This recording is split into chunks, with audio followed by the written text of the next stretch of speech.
Captain Kim Tae-wan stood on the bridge of his ship watching the stars through the big window. The human fleet was coming back from another mission for the Galactic Federation. They had been fighting aliens' wars for 30 years now, always helping, always bleeding for people who were not even human. Tae-wan was tired, but he believed in the cause. He thought they were building something good together. The communication system made a loud noise. Someone was trying to talk to them from far away. Tae-wan pressed the button to answer.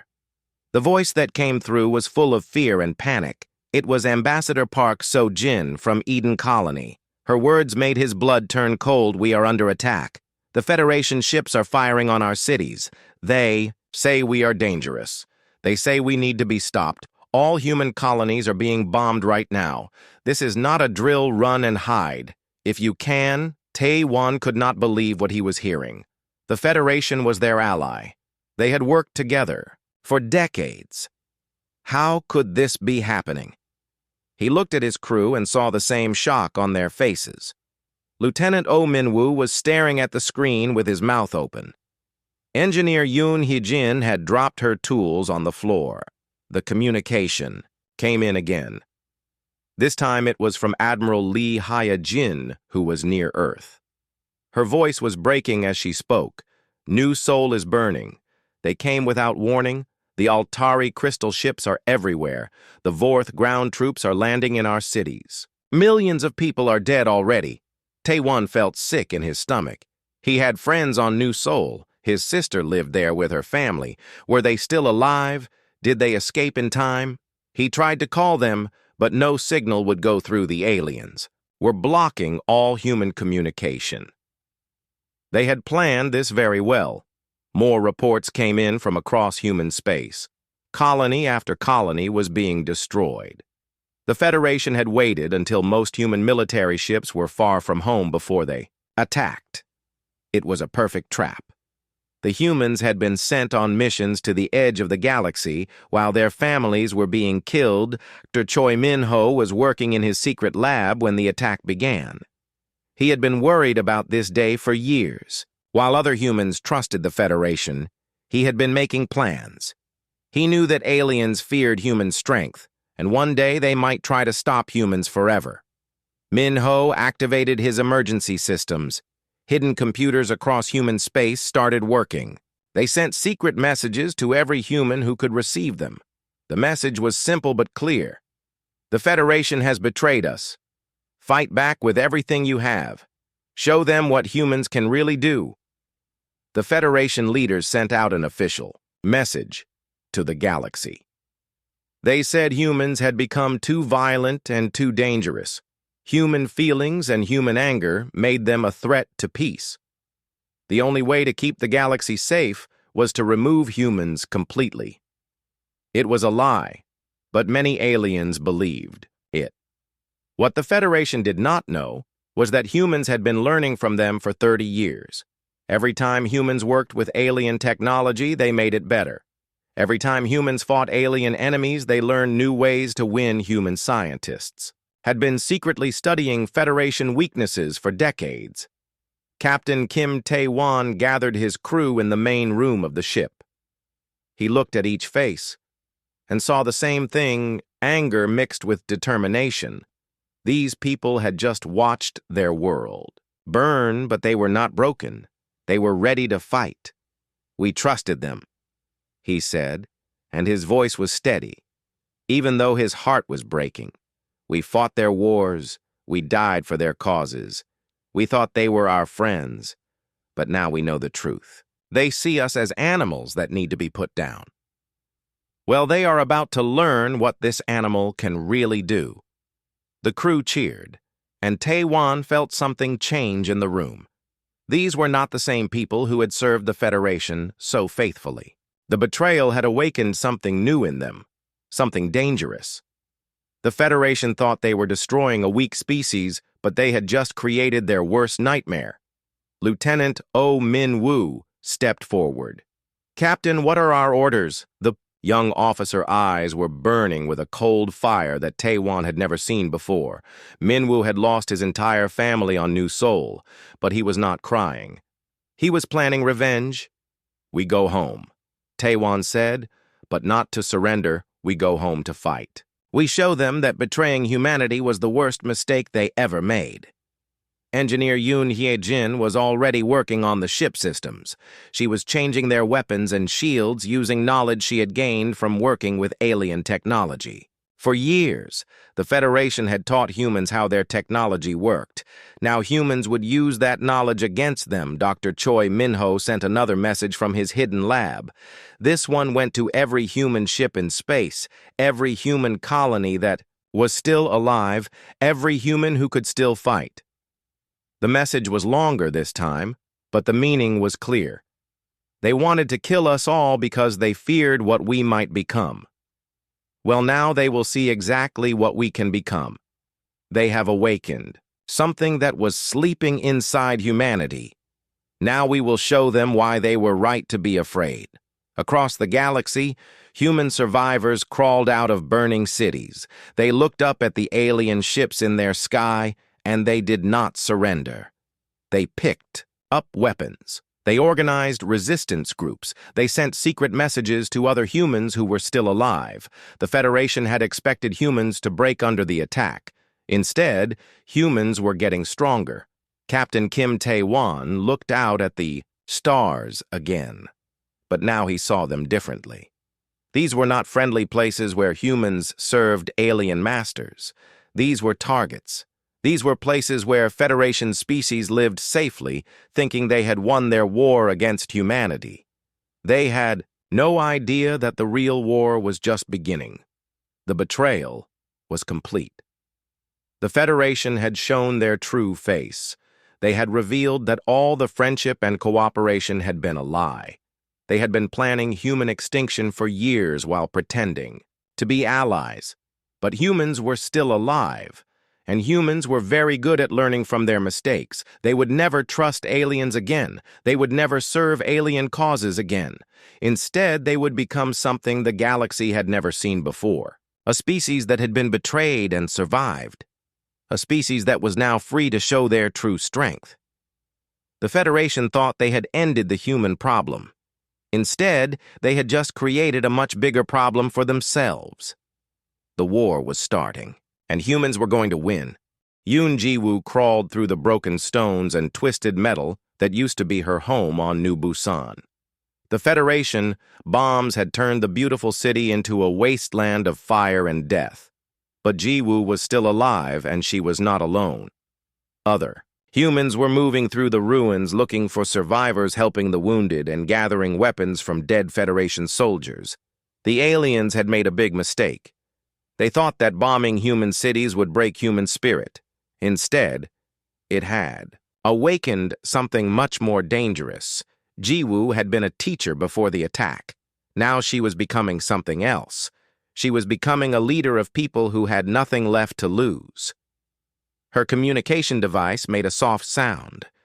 It was a secret message from the emergency government on Earth. The words were simple, but they carried a power that made her hands shake. Remember what they did to us. Make them pay. Every human settlement, every mining station, every deep space outpost was getting the same message. Ji-woo gathered the survivors around her in the basement of a destroyed building. There were 30 people left from a city that once held 2 million. Most were hurt. Many were crying. But when she read them, the message from Earth, something changed in their eyes. The sadness was still there, but now it was mixed with something cold and hard. Doctor Choi Min-ho was working fast in his secret laboratory on Titan. The moon was far from the main fighting, but he could see the glow of burning human colonies in the distance. He had been preparing for this day for years, while other humans trusted the Federation. Now his preparations would save the human species. He activated Project Ghost Ship. The name came from an old human story about ships that appeared where they should not be. Min-ho had spent decades studying alien technology and making it better. While the Federation saw humans as simple warriors, they had missed humanity, greatest strength, the ability to learn and Improve faster than any other species in the Galaxy Ghost ship was not just one technology, it was dozens of new inventions working together. Human ships would now move through space in ways that alien science said was impossible. They could pass through solid matter like ghosts. They could disappear from sensors completely. They could strike targets from dimensions that aliens did not even know existed. Commander. Oh Sung-min received his orders while hiding in an asteroid field near the Altari home system. His small fleet of human ships looked damaged and weak. The Federation patrols had been hunting human survivors for days, thinking they were chasing broken refugees running in fear. But Sung-min's ships were not what they appeared. To be on the outside, they looked like normal human vessels that had been hurt in the fighting. Inside, they carried technology that was years ahead of anything the Federation possessed. The aliens had taught humans how their weapons and shields worked. Now humans had made them much better. The Altari mining facility hung in space, protected by energy shields that had never been broken in 300 years of war. The crystal beings inside felt safe. They were processing materials that would help build more ships to hunt down human survivors. They did not know that death was coming for them. Sung-min gave the order to attack. His ships moved forward, but they did not fire normal weapons. Instead, they fired projectiles that existed in several dimensions at once. The Altari shields tried to stop them, but the projectiles passed through the shields like they were not even there. Inside the facility, the crystal beings watched in horror as their walls started to disappear. The human weapons were not just destroying matter, they were removing it from existence completely. The facility was not exploded or burned, it simply stopped being real. Atoms that had existed for billions of years were erased from the universe. The attack lasted only minutes. When it was over, there was nothing left where the facility had been. Just empty space. The Altari patrol ships arrived hours later but found no wreckage, no debris, no sign that anything had ever been there. The humans had not just destroyed their target they had made, it never existed. Engineer Kang Yun-ji had spent her life studying alien species while working for the Federation. She knew their weaknesses better than they knew themselves. The Vorth could not survive in extreme cold. The Nalix became confused when electromagnetic fields disrupted their gas forms. The Altari crystal technology broke apart when exposed to specific sound frequencies. Now that knowledge became weapons. Yunji designed special tools for human soldiers, fighting on Federation worlds. Each weapon was built to target one specific alien species. Human fighters would carry different guns for different enemies. Each shot would be perfectly designed to cause maximum damage to whatever alien they were fighting. The Federation had never faced an enemy like this. Most species in the galaxy fought the same way their ancestors had fought for thousands of years. They used the same tactics, the same weapons, the same strategies, but humans were different. Humans learned from every battle and became stronger. Captain Lim Da-hai led the first major human counterattack against a Federation stronghold. The aliens expected desperate humans throwing themselves at strong defenses, hoping to die gloriously in battle. Instead, they faced something that made no sense. Human soldiers moved through walls like they were made of air. Their weapons fired bullets that could not be stopped by any armor. Their ships appeared and disappeared without warning, striking targets that should have been impossible to reach. The Federation defenders found themselves fighting ghosts that could kill but could not be killed. Da-hai watched the battle from her command ship and felt something she had never felt before. It was not just satisfaction at winning a fight, it was the cold pleasure of perfect revenge. The Federation had tried to commit genocide against her species. Now they were learning what human rage could accomplish when backed by human intelligence. Yoon. Ji-woo received news of the victories while hiding in the ruins of New Busan. The reports seemed impossible, but she knew they were true. Humans were not just fighting back, they were winning easily. The Federation forces were running in fear from an enemy they could not understand or defeat. She gathered her survivors again. This time, there were more people. Over 100 humans had joined her group as word spread through the ruins. They were no longer hiding in basements. Now they were planning their own attacks against Federation forces on their world. The communication device brought another message from Earth, but this one was different. It contained detailed plans for new weapons and technologies that humans could build using materials from destroyed Federation equipment. The emergency government was not just coordinating the fight. They were making sure every human could join it. Ji Woo looked at her people and saw that they were not the same humans who had lived peacefully under Federation rule. These were something new, something harder and more dangerous. The betrayal had burned away everything soft about humanity. What was left was pure determination to make their enemies pay for every human life that had been lost, Doctor. Choi Min-ho sent out another broadcast to all human survivors. The message was simple, but it carried a promise that would reshape the galaxy. The Federation thought they were fighting the same humans who had served them faithfully for 30 years. They were wrong. Those humans were gone forever. What remained was something the galaxy had never seen before and would never forget. The awakening was complete. Humanity had been reborn in fire and betrayal, the species that had once trusted aliens and served alien causes was dead. What lived now was harder, smarter, and infinitely more dangerous. The Federation had created their own destruction, and they did not even know it yet. Fleet Admiral Baek Jun-ho stood in the command center deep inside a hidden asteroid base that the Federation did not know existed. His orders from the Emergency Council on Earth were written on paper in simple words that would change the galaxy. Forever. Find them all. Leave none alive.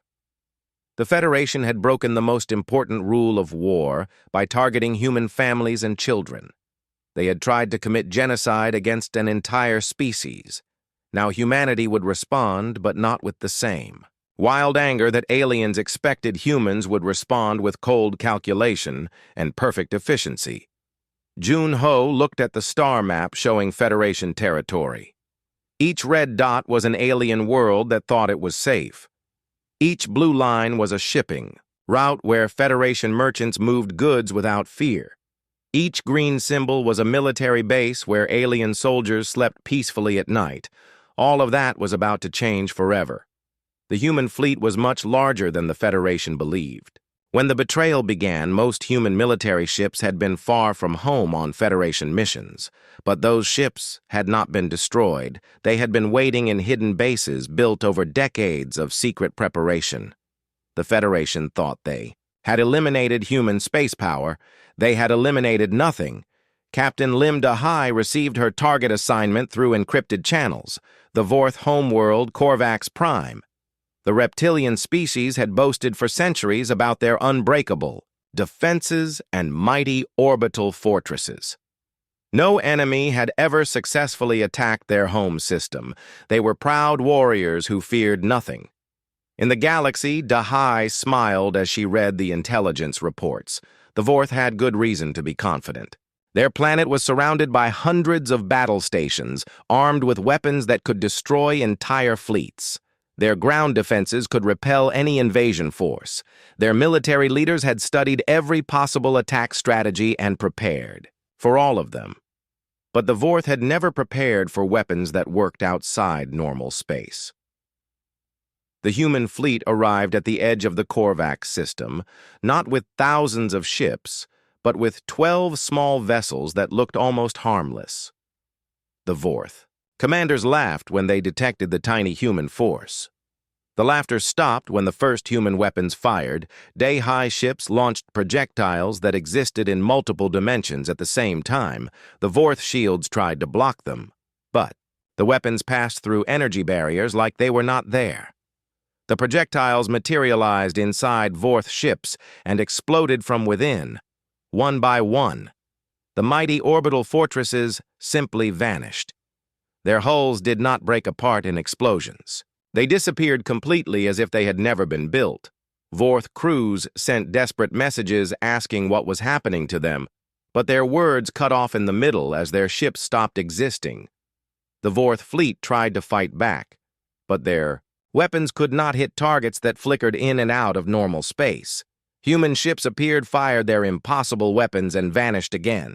The battle that should have lasted days was over in 2 hours. The Vorth homeworld defense force was completely destroyed. Without inflicting a single human casualty, Colonel Park Chan-woo led the ground invasion with soldiers wearing armor that looked almost normal.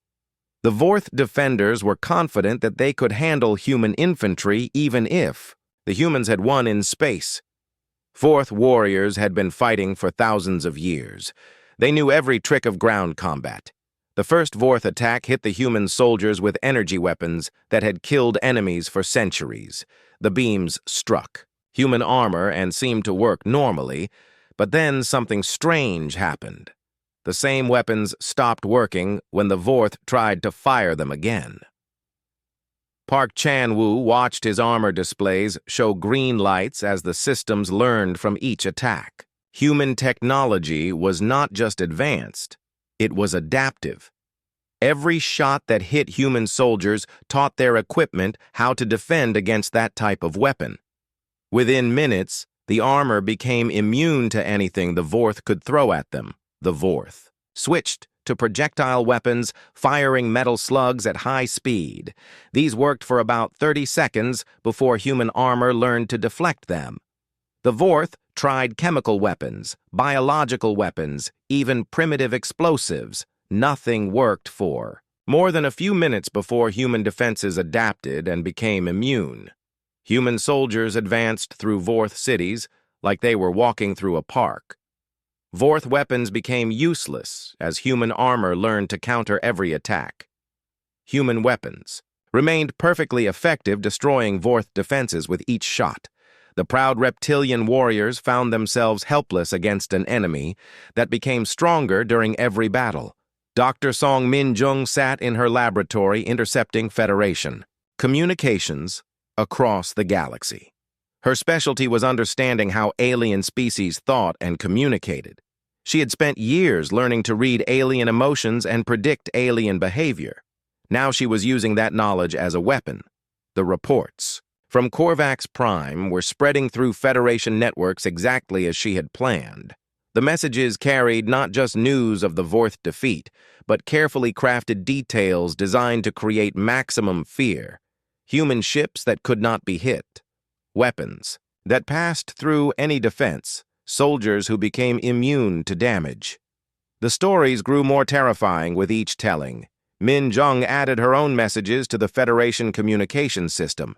False reports of human fleets appearing in systems where no humans should be fake emergency signals from Federation bases under attack. Stories of human survivors building impossible weapons from captured alien technology. The galaxy was beginning to panic. Admiral Quan Tae-rin commanded the assault on the Nelix gas nebula, where the energy beings lived. The Federation had always said the Nelix were impossible to attack because they had no solid form and lived in clouds of poisonous gas that would kill any other species. Human scientists had found a different solution. Instead of sending soldiers into the nebula, Tyran deployed devices that changed the gas itself. The machines released chemicals that were harmless to humans but deadly to Nelix biology. Slowly, the entire nebula began changing. Color as the gas that had supported Neelix life for millions of years became toxic to them. The Neelix tried to flee, but found that humans had surrounded their entire home region with the same devices. There was nowhere to run. The gas beings who had thought themselves safe from physical attack watched their own environment turn against them. The humans were not trying to invade Neelix space. They were making it uninhabitable for Neelix while perfectly safe for humans. Captain Nam Soo-hyun received the most important mission of all the Federation capital system, where representatives of every member species had gathered for emergency meetings. They were trying to organize a response to the human attacks, but their meetings kept being interrupted by news of fresh disasters. Su Hyun did not attack the capital directly. Instead, her ships surrounded the system star and deployed devices that human scientists had built using principles the Federation did not understand. The star began aging rapidly, burning through millions of years of fuel in just hours. The Federation leaders watched in terror as their sun grew larger and hotter. The planets in the inner system became uninhabitable as temperatures rose. The outer worlds were bombarded with deadly radiation. The entire system had to be evacuated within days, or every living thing would die. But the real message was not about one star. Human technology could now manipulate stellar objects as weapons. No planet in the galaxy was safe from human attack. No fleet could protect against enemies who could turn suns into bombs.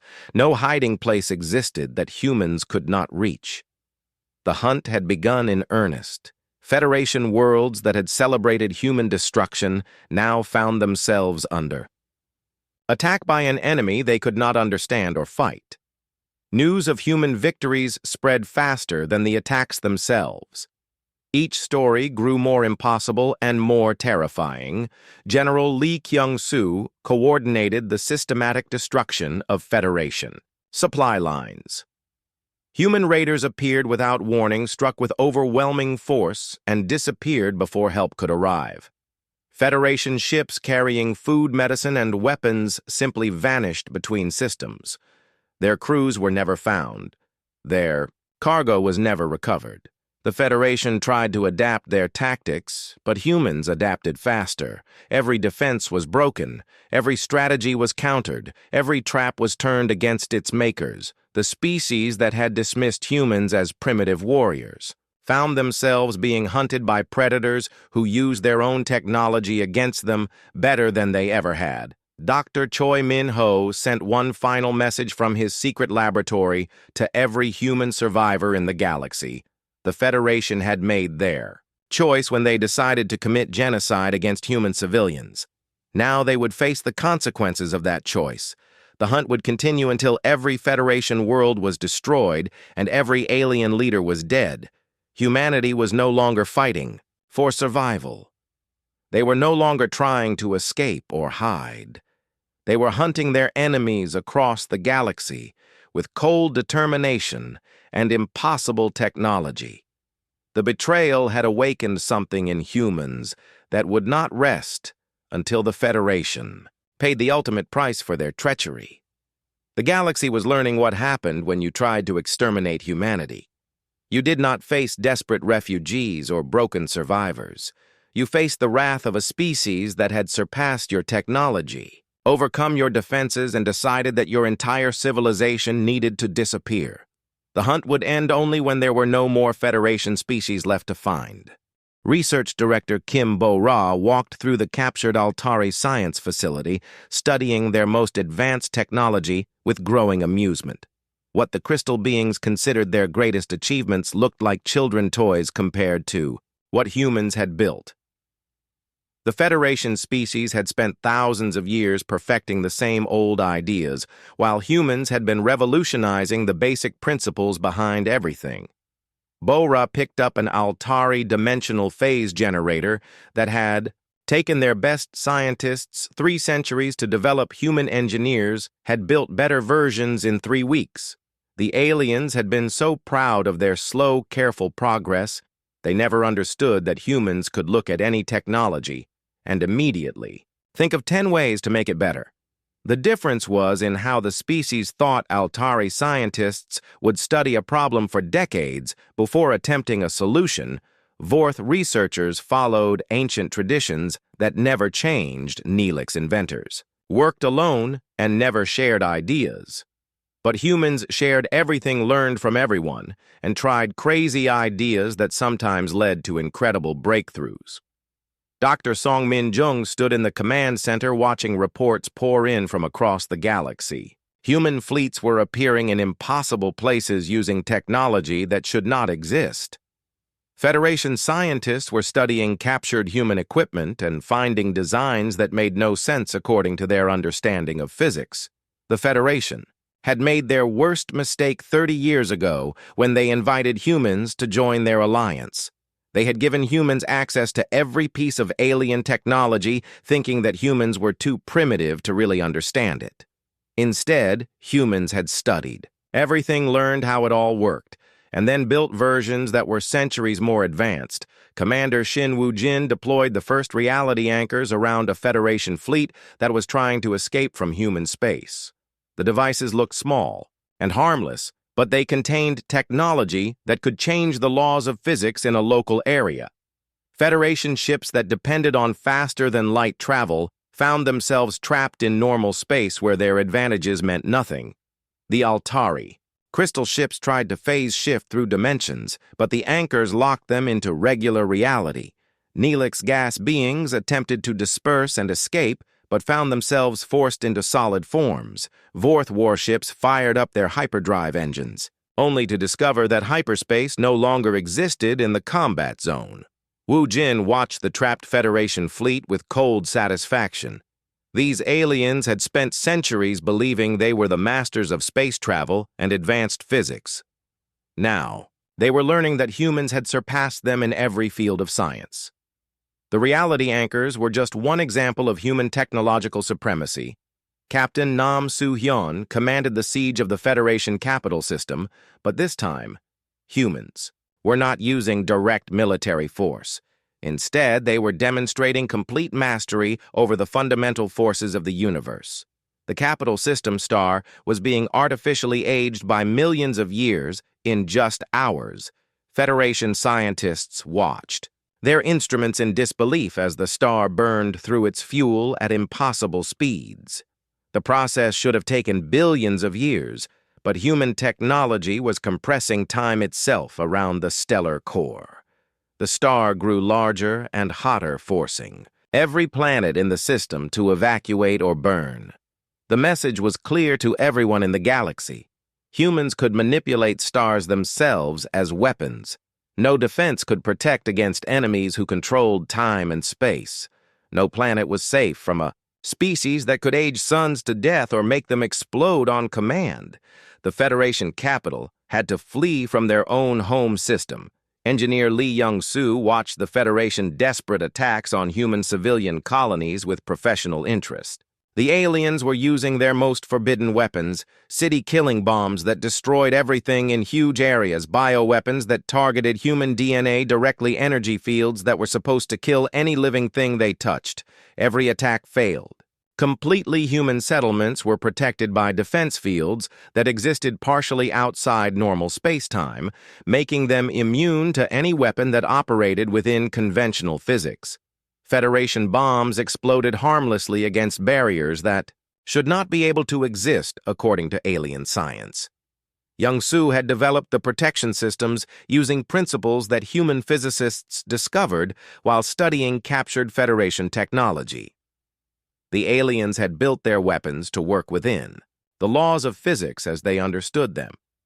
But humans had found ways to step outside those laws entirely.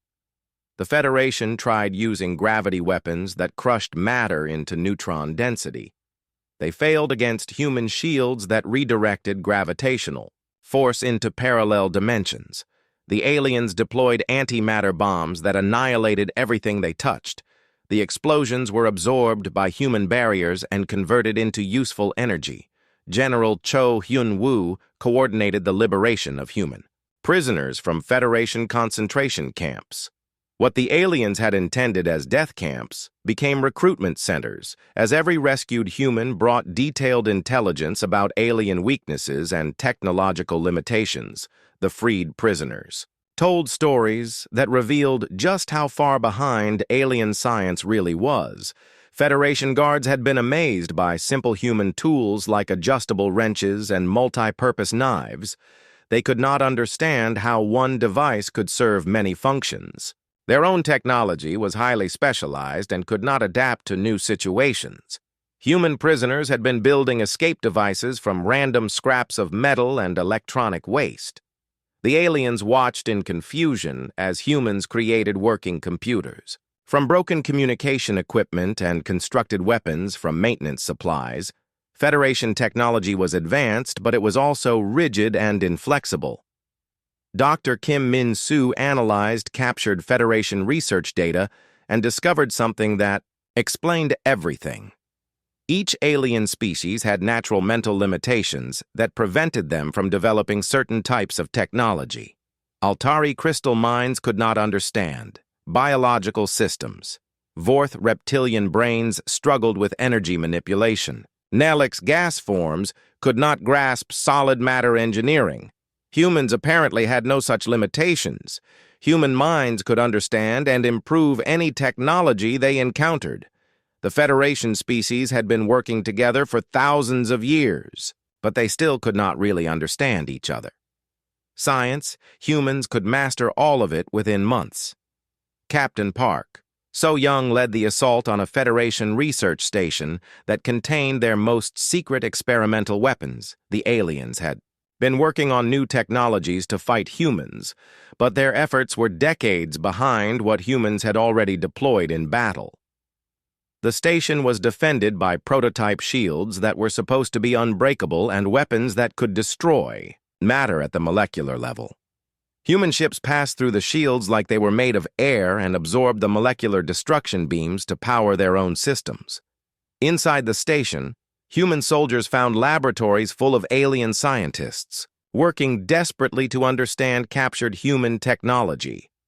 The aliens had been trying to reverse engineer human weapons for months without success. Their most advanced computers could not even scan human devices properly.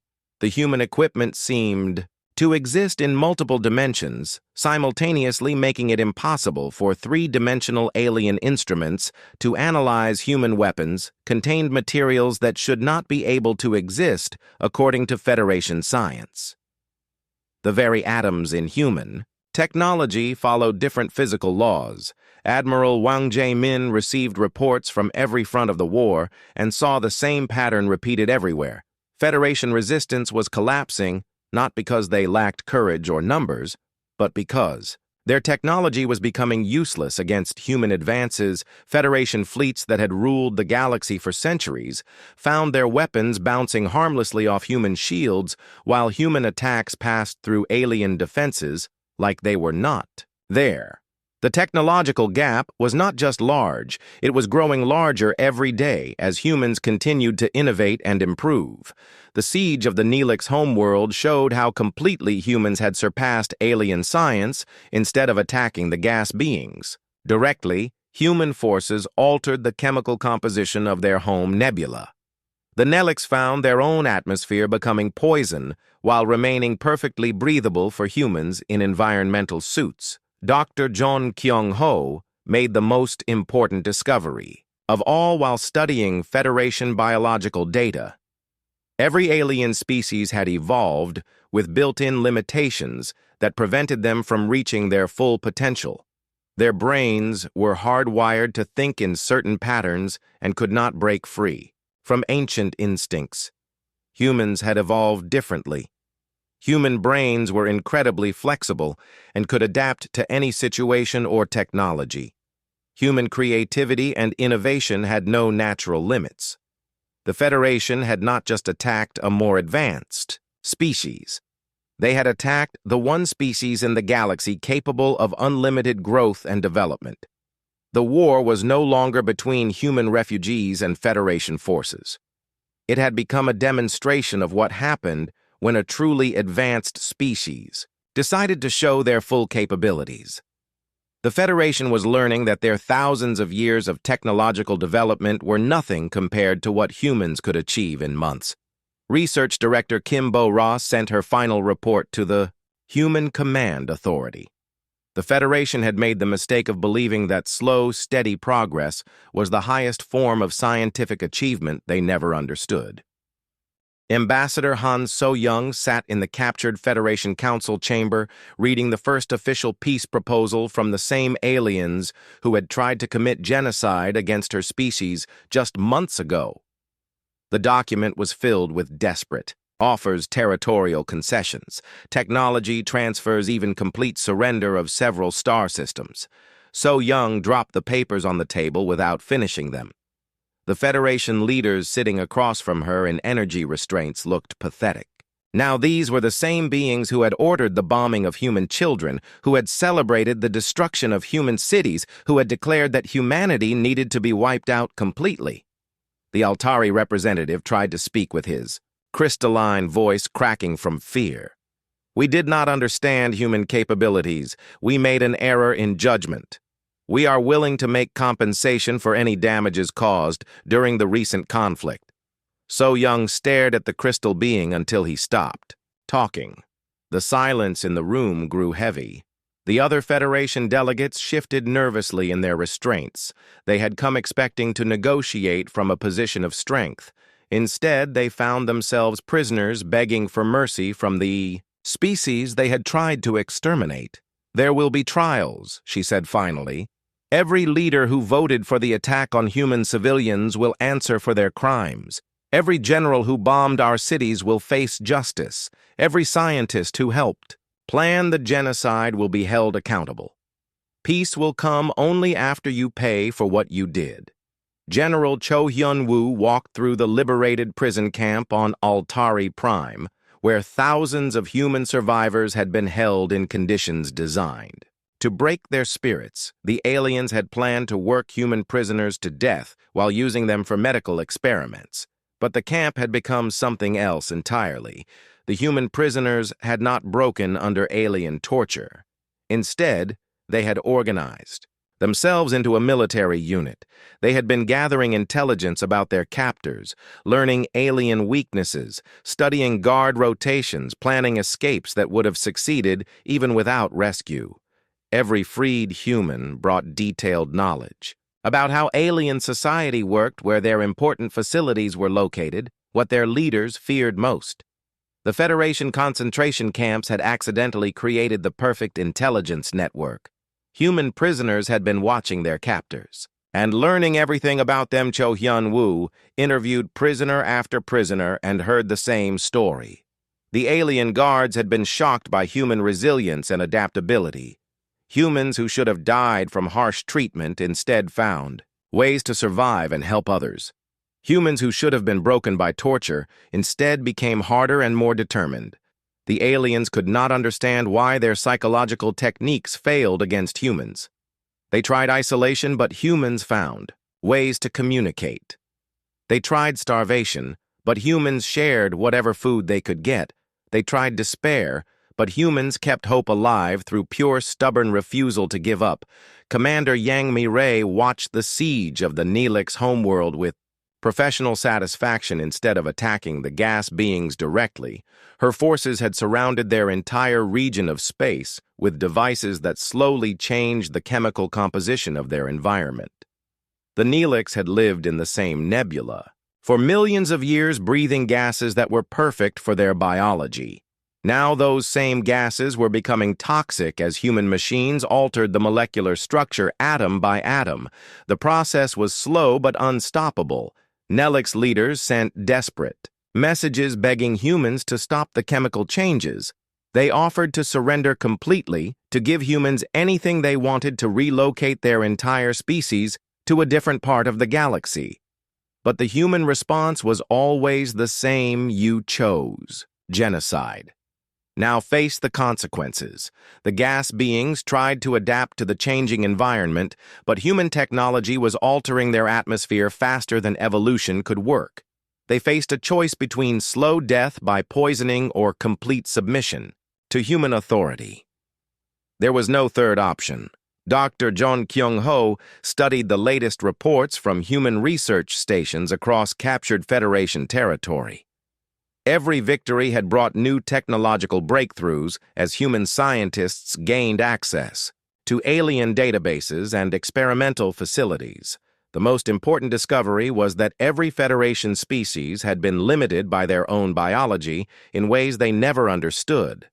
Altari crystalline structure made them excellent at energy manipulation, but terrible at biological science. Vorth reptilian brains were perfect for tactical thinking, but could not grasp theoretical physics. Humans had no such limitations. Human neural structure was flexible enough to master any field of knowledge.